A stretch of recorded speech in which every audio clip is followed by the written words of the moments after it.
American air power has followed the global pattern of modern warfare into virtually every corner of the world. Today, 15 separate air forces, supported by equally important service and training commands, are in operation in 10 theaters of war in the continental United States. These air forces cover an operating area of some 19 million square miles, about 1/10 of the surface of the globe. In the Southwest Pacific area, the 5th Air Force is playing an important role in softening up the Japanese for the campaigns which are ahead.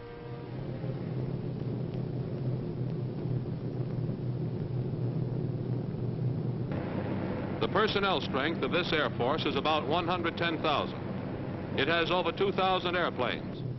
In an average week, over 3,000 sorties are carried out against the Japs.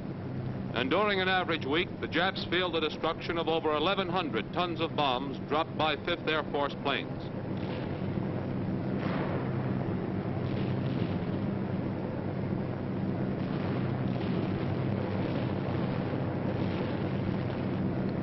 This Jap fighter fell victim to the guns of a P-38.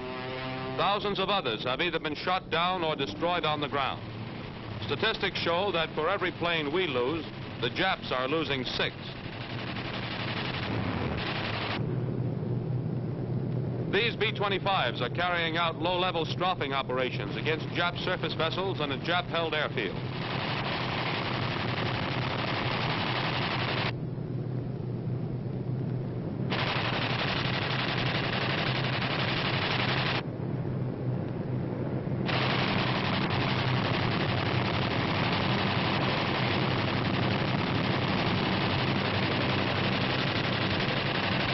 Parafrag and delayed action bombs are dropped on the airfield and the dispersal areas.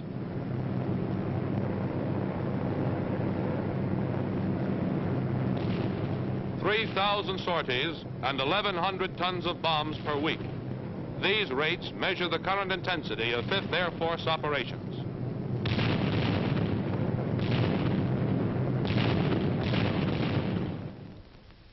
From bases in Great Britain, the 8th and 9th Air Forces are stepping up both strategic and tactical operations against Germany.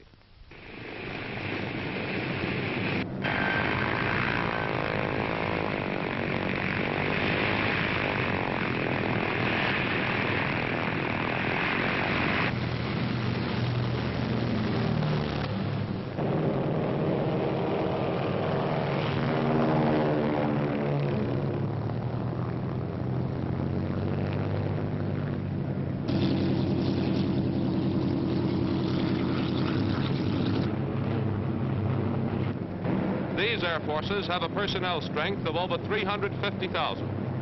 Their airplanes number over 7,000. Typical of current operations are days on which 2,000 bombers and fighters, dropping over 2,000 tons of bombs, are dispatched against Germany. Missions of this size are being executed with increasing regularity and are now averaging 1 every 3 days. German fighters attempting to intercept the heavy bomber attack are shot down by P-47s. We suffer losses in these attacks too, but for every plane we lose, the Germans are losing 3.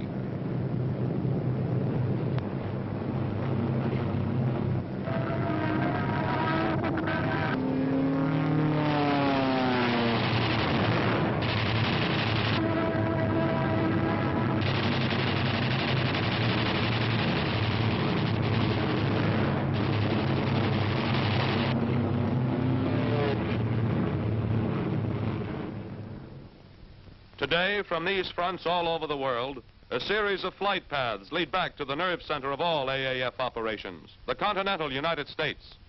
Here is the home base in December 1943. Each point on this map represents some kind of AAF activity: a training field, a technical school, a supply depot, a modification center, all of the elements which must be combined into an Air Force building and fighting on a worldwide pattern. But operations on such a scale as this have not been an overnight development. To review the story of the AAF growth, let's turn back the calendar to June 1939. 3.5 years ago, the Army Air Corps, as it was then called, was operating on a much smaller scale. We had a total of 36 fields and bases in this country and 4 in other parts of the world. Our Air Corps personnel was approaching 25,000, of which about 2,600 were officers. We had some 2,400 planes, about half of which were combat types. Less than 1% of these combat ships were heavy bombers. As for our training program, there were 367 pilots in training at Kelly and Randolph fields. There were 3 technical schools with 129 men under instruction. Our expansion plan called for 25 combat groups. In June 1939, we had 10 of the 25, and our plan called for 5 heavy bomb groups and 9 fighter groups. Our first concern was hemisphere defense, and fighters were of prime importance. Appropriations amounting to $243 million were approved to carry on operations during the remainder of the fiscal year ending June 30th, 1940. This was the brief beginning of our Air Force expansion program. About this time, the RAF had just been voted appropriations of $1,300 million. Air forces of other world powers provided some rather impressive figures. The Germans had 8,000 first-line planes. Japan had 4,000. Great Britain, 3,900. Italy, 3,000. France, 2,000. The United States strength at this time was 1,200 combat-type planes. Meanwhile, in every capital of Europe, there was the swift unfolding of as big a crisis threat of war could make.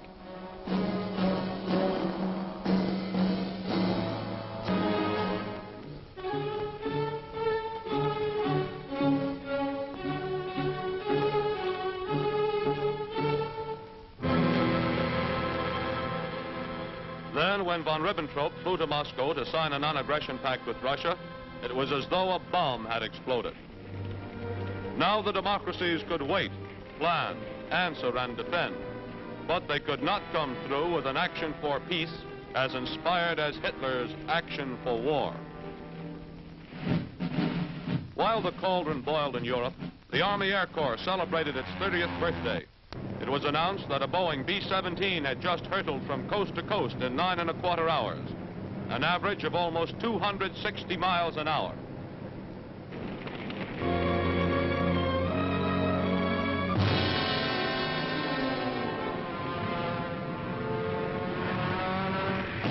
Friday, September 1st, 1939, a German plane dropped its bombs on Puck, a tiny Polish fishing village. Words were ended. Only acts remained. War had begun. First Great Britain, then France declared war on a German army which had been preparing for it for almost 10 years.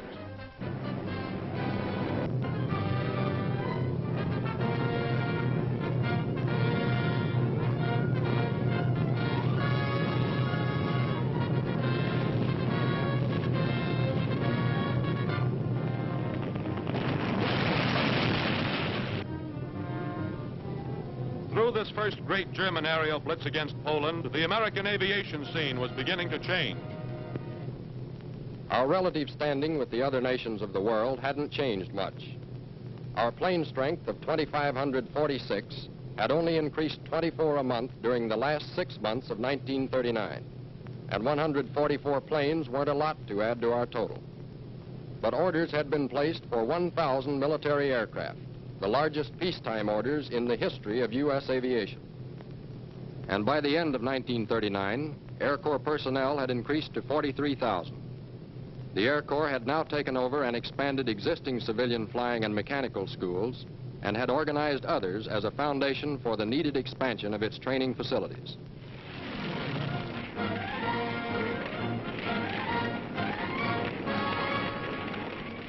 In April 1940, with rains and fog providing a protective curtain, the Germans landed troops in Denmark.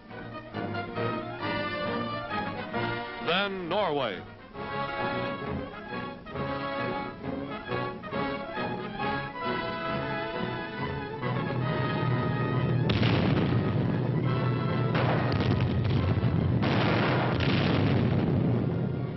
In May, it was Holland.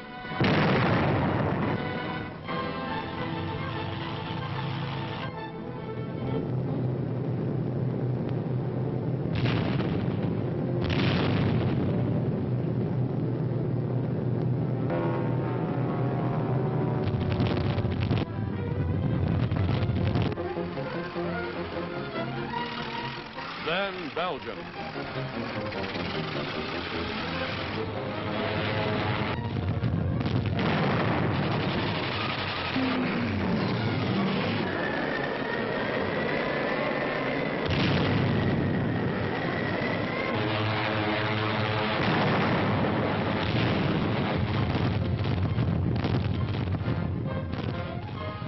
The mighty German war machine moved on into France.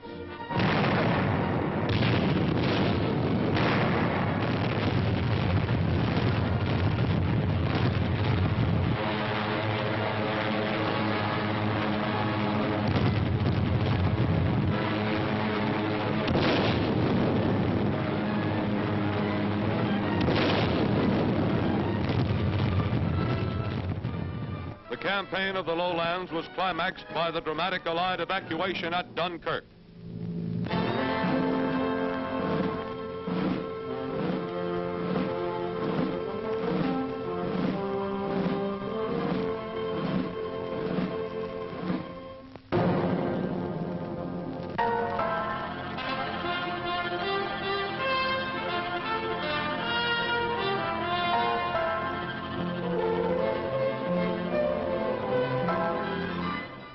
As the democracies of the world mourned the death of France, the Army Air Corps received appropriations for expansion totaling $692 million.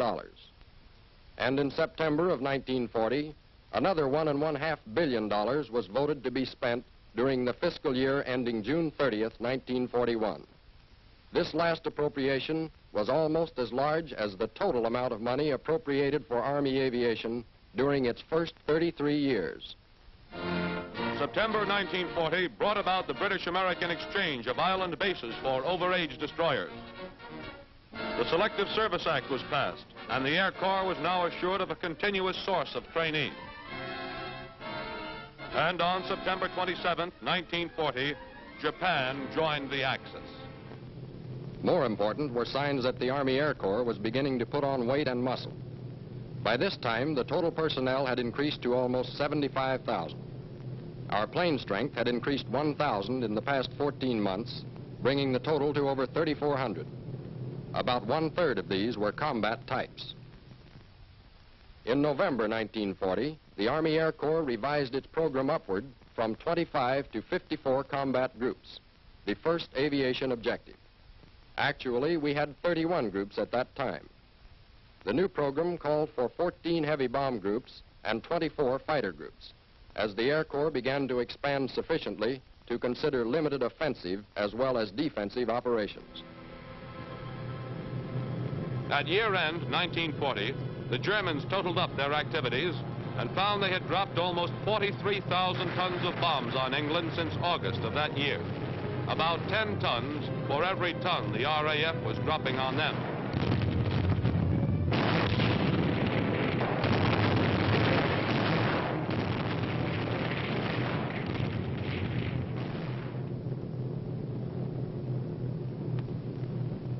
By May 1941, Air Corps personnel had reached 152,000 and was increasing at a rate of 10,000 a month. We were increasing our plane strength at a rate of 600 a month, and the total now stood at over 6,000. The fulfillment of the 54 Combat Group program was a goal which drew closer with each month that passed. In addition, our training programs were now swinging into stride to produce the vitally needed specialists. The flying training program had over 7,000 students under instruction, of which about 6,900 were pilots. Two, we were beginning to specialize in the training of navigators and bombardiers, with 228 of them under instruction.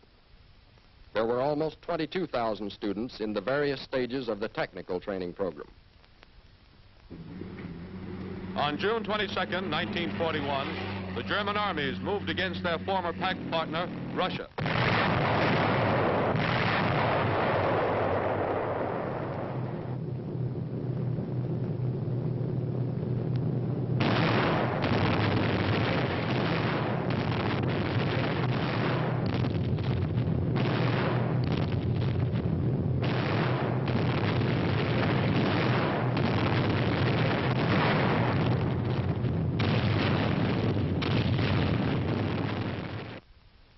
Also in June, the Air Corps received $4.33 billion for the fiscal year 1942. This had been preceded by another $1.5 billion voted in April to complete the fiscal year of 1941. The overall total for 1941 had been almost $4 billion.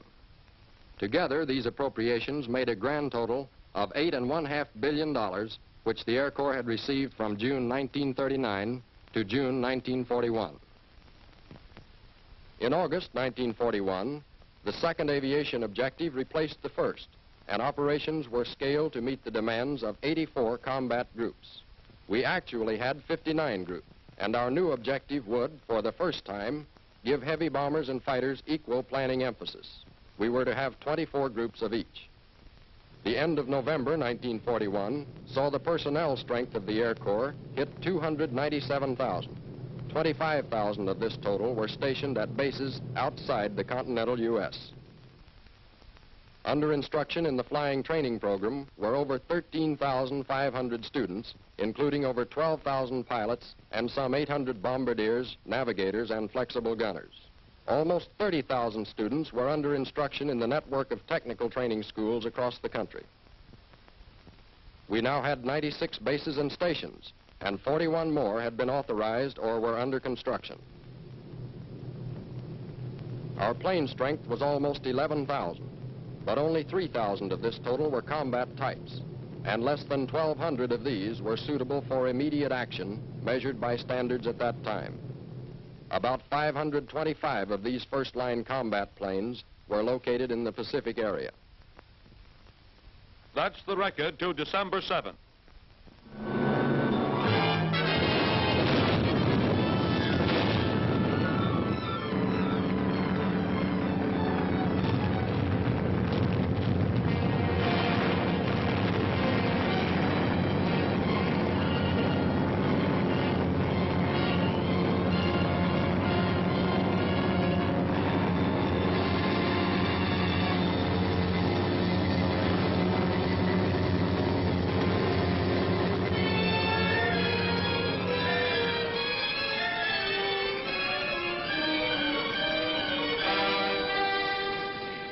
In the first few weeks of war, over 350 of the 525 combat planes we had in the Pacific area were destroyed. Over 1/4 of our total combat strength was lost. We suddenly found ourselves engaged in a mortal struggle with an enemy who could be counted on for nothing except bitter and fanatic opposition. On December 8th, the President asked Congress to declare, "A state of war has existed between the United States and the Japanese Empire." Then, 3 days later, war was declared on Germany and Italy. January 1942 was our first full month at war. Before the month was up, $10 billion had been added to the funds available for the expansion of the Air Corps. By April, another $9 billion had been added, which brought the total for the fiscal year 1942 to $23 billion. And additional billions were to be made available as needed to build ours into the most powerful Air Force in the world. We had the funds. Now the problem was one of planning and executing. In this first month of 1942, the Air Corps faced three tremendous jobs which had to be done immediately. Time was the one thing we didn't have. The first job, fighting a war. Second, sharing our airplane production with our allies. Third, expanding on a gigantic scale. What problems were involved in this expansion? The number of combat groups was one of the first problems. How many heavy bomber groups? How many fighters? Troop carrier? How many and what kind of supporting units, such as service groups, air depot groups, repair squadrons would be needed? And consideration of the different types of combat groups was only a small part of the problem. The Air Forces have some 800 different kinds of supporting units. It had to be determined when each individual unit was to be activated, and a plan had to be projected showing where each individual unit was to go, in what theater it would be needed. And each unit had to have a table of organization showing how many men it should have, what job each man was to do, and what rating each man should hold. How about personnel to man these units? Coming through induction centers were men with every imaginable type of experience. These men had to be fitted into one of over 1,000 different types of jobs in the Air Forces. Peacetime jobs don't coincide too closely with the functions of war, so most of these men had to be trained. Training courses had to be established, instructors selected. How long does it take to train a man in a particular job? We were in a hurry, but thoroughness was all important. Training facilities were not available, so they had to be built. Buildings, training fields, barracks. Obviously, sites had to be selected first, contracts let, construction time allowed, and speed was essential. The length of training courses was a vital factor. Men had to be started in training soon enough so they would be fully trained when they were needed. It takes almost 2 years from the time a potential pilot is inducted until he's ready to participate in a combat mission. It's 89 weeks for a navigator, 89 weeks for a bombardier, 39 weeks for a gunner. The time to train factor alone makes planning 2 years or more in advance necessary. And training these men as combat teams was another problem. How many men should be trained for each type of job? Some types require over 100,000 men, others less than 100. The number of men who could be expected to wash out in certain courses had to be considered, and the enrollment increased accordingly. Attrition had to be considered, as did the returning to this country of men who had served their tour of duty in a war theater. The length of this tour of duty had to be decided. Men's lives hung on these decisions. These are only a few of the personnel problems. All the men, yes, and the WACs too, who were playing a very important role in the Air Forces, had to be housed, fed, clothed, and trained.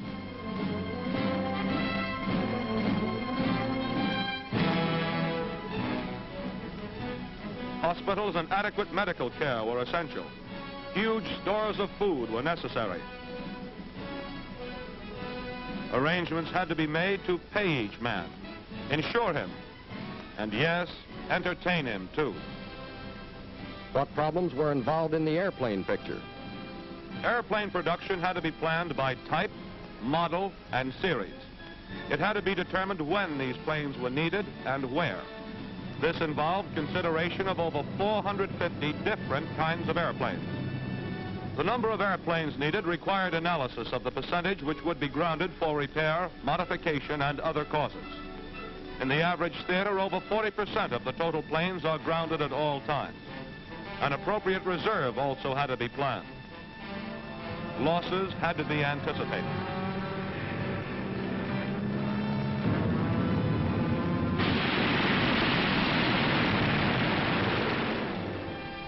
Replacements must be made, and the time required to produce an airplane makes anticipation of our losses essential. The length of time required to send a replacement plane to a given theater is an important factor. We could only plan on about 50% of this country's productive capacity in placing orders for airplanes. The other 50% was going to the Navy or to our allies. What about the problem of spare parts? An adequate stock of spare parts speeds repair work and keeps planes flying. Overstocks mean critical materials wasted, stockroom space wasted, and man-hours lost.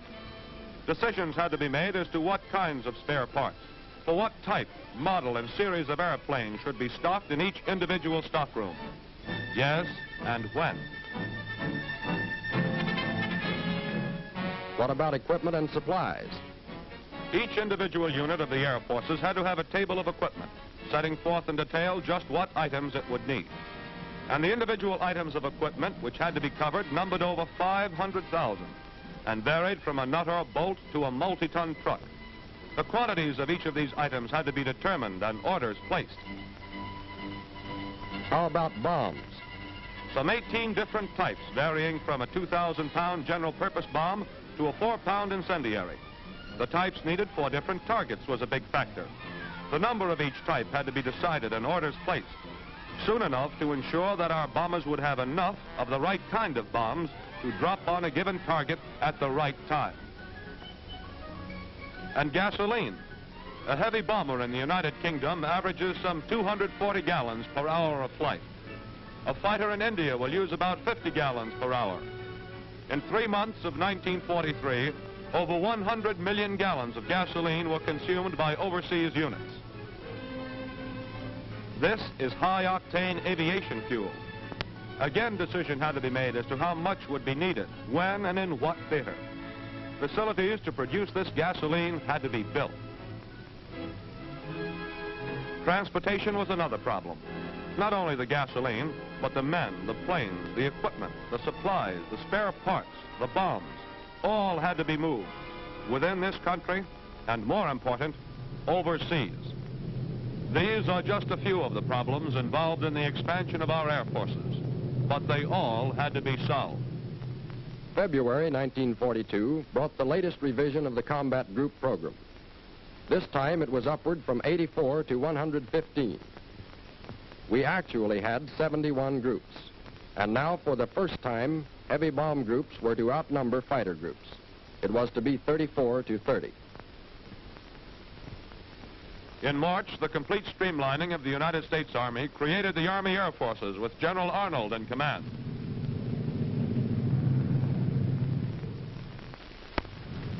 In June 1942, a smashing defeat from the sky was dealt the Japanese fleet in the Battle of Midway.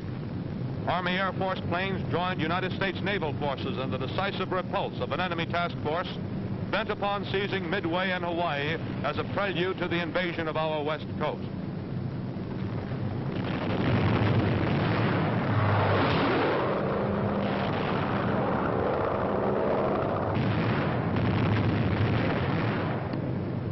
Air power played a decisive role in turning back this seaborne enemy force. But a full understanding of the importance of winning this battle comes only with the realization of the disastrous consequences which might well have followed its loss.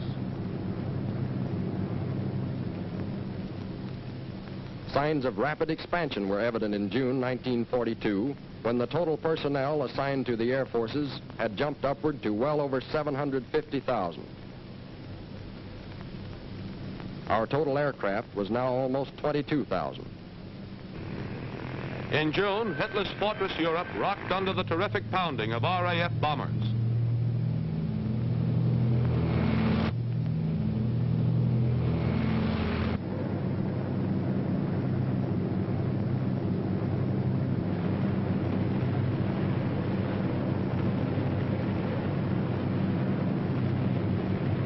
Cologne and Essen were among the first on the list of vital German industrial targets scheduled for destruction. The first all-American raid was in the air on August 17th.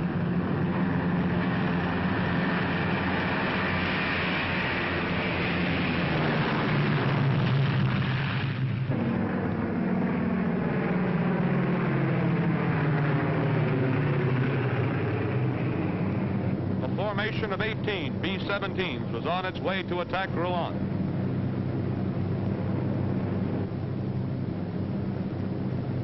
British Spitfires provided fighter cover for our planes.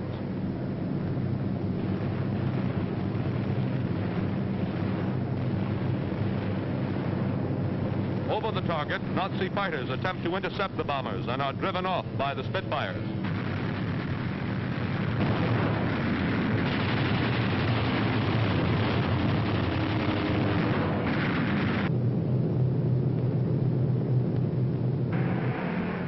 Their mission completed, the bombers return to their base. At home, the combat group plan was revised for the second time in 3 months. To follow up the 224 figure established in July, a new objective of 273 groups was set.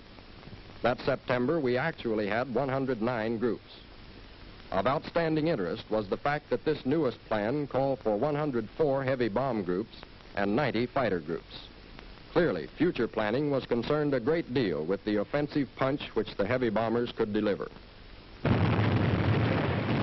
The African campaign furnished full proof of the terrific wallop packed by the heavy bomber. American B-24s, which the British fondly called pink pigs because of their desert camouflage, and B-25s were joining the RAF in hammering at Axis supply depots, trucks, mobile guns, and tanks.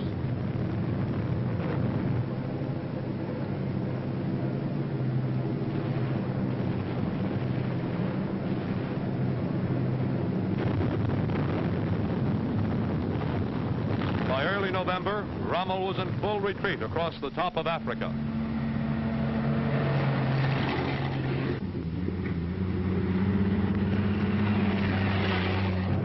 While the air forces were operating in coordination with the ground forces in this full-scale campaign, in other parts of the world, other men and other planes were carrying out missions to clear the skies, to soften up the enemy for future attacks. 1943. This is the year our aerial superiority was clearly established. This is the year that combat operations swung into full stride.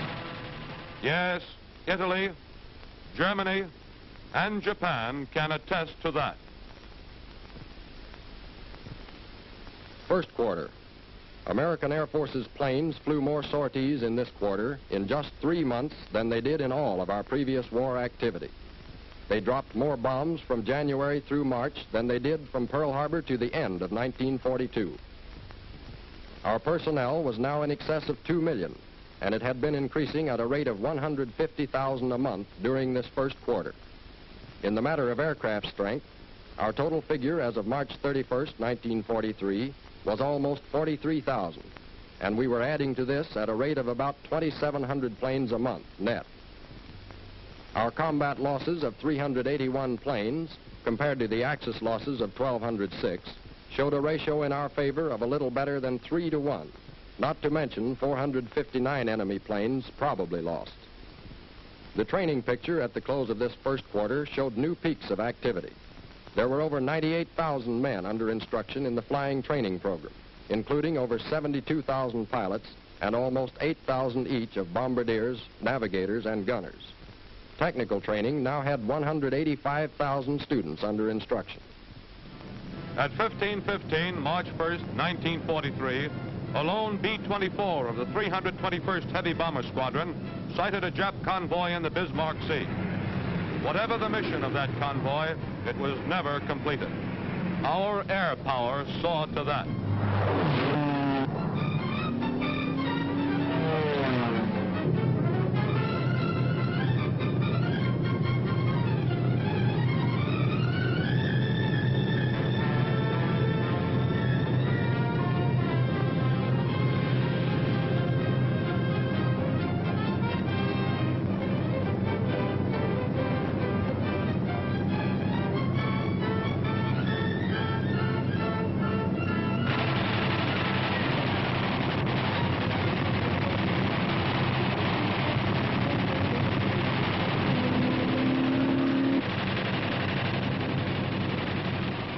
As important as this smashing defeat handed the Japs was the fact that the skip bombing technique, used for the first time on such a scale, proved to be an effective method of destroying enemy ships. In May, the island of Pantelleria became the target for our bombers. The first mission over this target was flown on May 8th at noon. 33 medium bombers dropped 43 tons of explosives.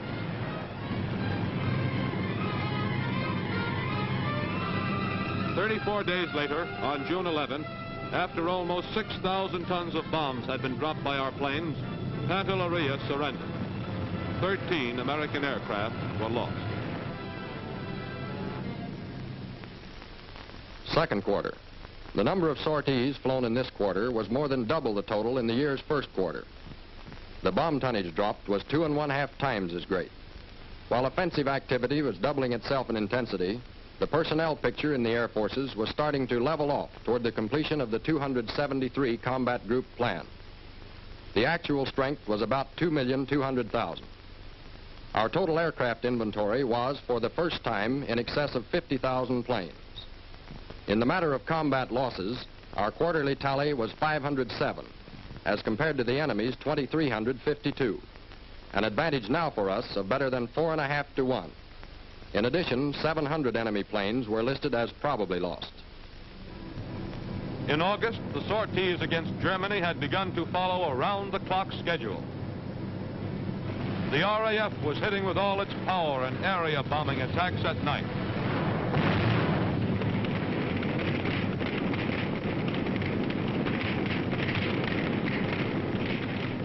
The AAF was concentrating on daylight precision raids.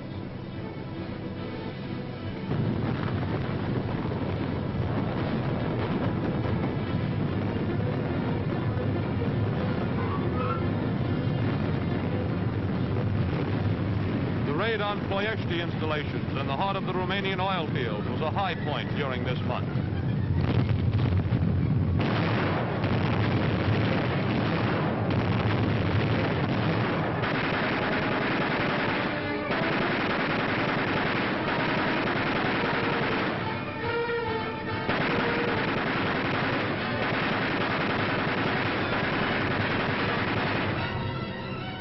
Our losses were high, but the destruction spread by these B-24s was a serious blow to Germany's vital fuel supply. Italy surrendered in September, and our task in Europe was one step nearer completion. Third quarter. AAF activity in the third quarter again surpassed all previous records for intensity. The number of sorties was about 80% more than the second quarter. The tonnage of bombs dropped was more than twice that of the previous quarter. Personnel strength had now risen to over 2,300,000, and we had almost 57,000 planes on hand. In this quarter, our combat losses totaled 850, against 3,871 enemy certains and 873 probables, an advantage in certain losses of over 4.5 to 1. It was 6 to 1 against the Japs. As the final 3 months of 1943 began to roll off the calendar, air marks were hung up every day. The first week in October, the 8th Air Force had over 1,000 each of heavy bombers and fighters. There were now more than 1,000 B-24s outside the continental United States. The P-47 was now our most numerous fighter plane.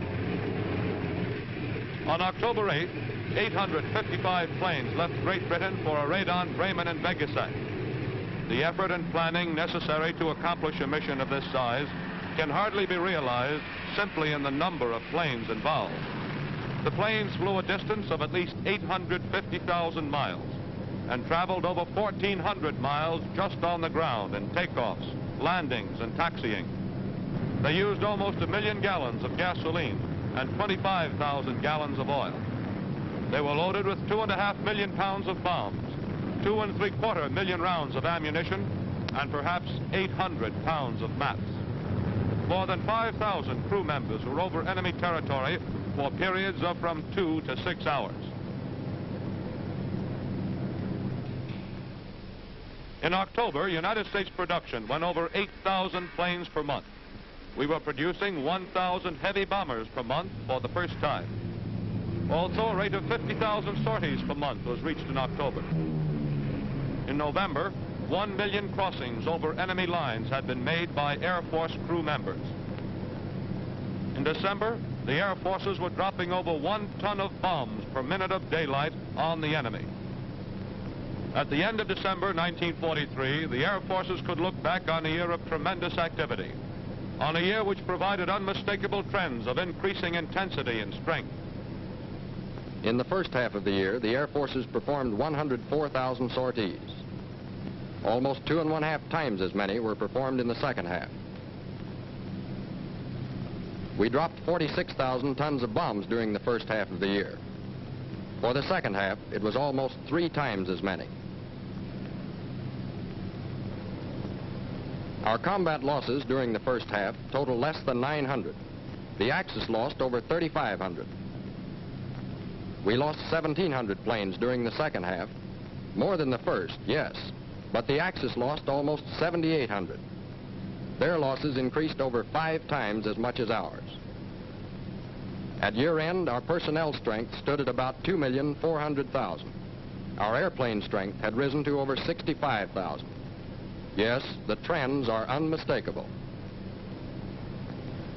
In the months ahead, offensive actions are destined to become so sweeping and so intensive in all theaters that statistics will double and redouble. In 1944, planned operations call for 1.5 million sorties against the enemy. That's 3.5 times the number flown in 1943. Our planes will drop 700,000 tons of bombs on enemy targets in 1944. That's 3.5 times the destruction they dropped in 1943. And in 1944, about 6 million crossings over enemy lines will be made by Air Forces crew members. That's 5 times the total number of crew members who have flown offensive missions during the last 2 years we've been at war. The middle of the year will see 2 tons of bombs per minute of daylight being dropped on our enemies. In the fiscal year 1945, the Air Forces will amass a total of 60 million flying hours. This means that Army Air Forces planes will fly over 164,000 hours each day throughout the year. Yes, Berlin and Tokyo have a lot to look forward to.